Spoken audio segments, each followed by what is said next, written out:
Thank you for being here. I apologize about being a few minutes late.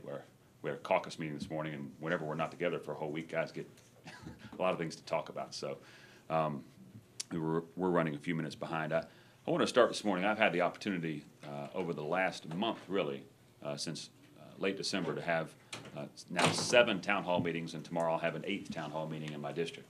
And I've encouraged my colleagues to begin doing this as well. And what I've noticed is that not doing anything different on how we announce them is that the attendance is growing and growing and growing. And there seems to be a general connection with what government is doing, and obviously a frustration with how things are. And not all the frustration is directed necessarily at the state. I mean, I think it's evenly spread between local and state and federal. But I will say that getting out and talking to the actual people you represent is a very healthy thing, and everybody in elected office ought to do it. 7 town hall meetings into it, I can tell you what I've seen unquestionably from the people that live in my district is that the issue of jobs is by far and away the #1 issue. And they really don't care where it comes from, and they shouldn't. They want government to do something to help with this issue of unemployment.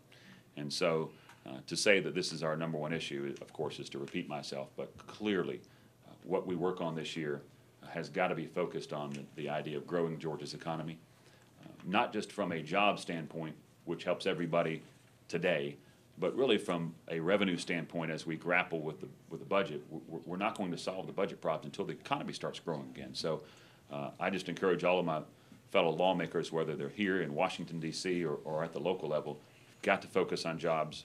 People I talk to are clearly making this the #1 issue. As you know, last week the governor introduced the amended budget and the fiscal year 2011 budget.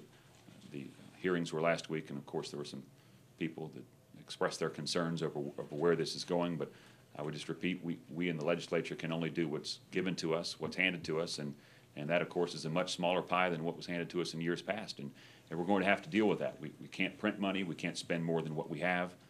We have to budget within the constraints of the revenue estimate as the governor gives it to us. And none of the decisions on the budget are going to be easy. None of them are going to be pretty, but they are going to be things that we must deal with. We must pass a budget. We will pass a balanced budget. I'm very encouraged by our work with the House. I think it's somewhat interesting. You have a former Senate member that is now the Speaker of the House, and I think that's a good thing. I always had great relationships with the previous administration, but Representative Ralston, the new Speaker, has really stretched out his hand in wanting to work with the Senate, and I think that our efforts this year are going to be almost in unison, and I certainly hope so.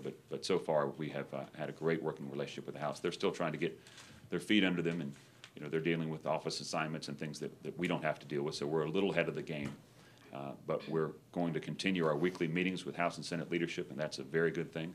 And the lines of communication are wide open, and I certainly appreciate that. And then the last issue that I wanted to touch on this morning and then answer any questions, of course, is transportation. Beginning to get some feedback on transportation. And the initial feedback is very positive as far as the structure is concerned, as it being a regional plan. I think the idea of there being a statewide plan is something that voters aren't ready for, and I don't know that that's been successful in other states. But the idea of a regional SPLOST-like plan, even based upon the governor's what he has spoken of so far, and that is based on the former RDC regions, is something that people at least understand. I won't say that there's full support in the legislature yet, but it is a very good start and a healthy one, and an issue that we absolutely must address. So with that, I'll be glad to open up to any questions.